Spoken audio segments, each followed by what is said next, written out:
आया था वो, पहले सोलर भी लगा हुआ, प्लेटें पता नहीं दरिया की नज़र होगी कि लोगों ने निकाल ली।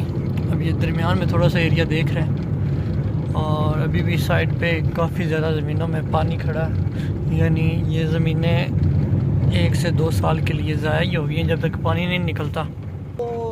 और ये हम बंद पे जा रहे हैं, काफ़ी फसलें ये आप देख भी रहे हैं, लोगों ने कुछ काट ली, कुछ बह गई और दरख्त सारे अभी भी इसके अंदर ही। और ये बंद के साथ साथ ये सारा एरिया जहाँ तक आपको नज़र आ रहा है दरिया नहीं है, दरिया का पानी इधर आया, पानी खड़ा हुआ है।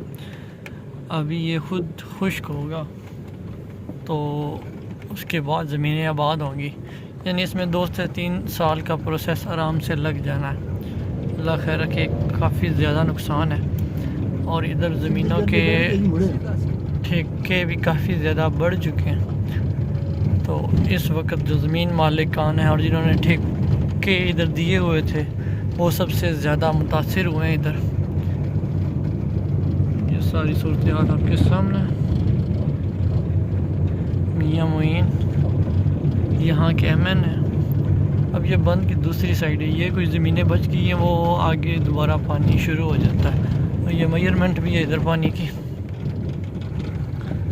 ये काश्त करने के लिए बिल्कुल तैयार है। और मस्जिद छोटी सी नज़र आ रही है आपको।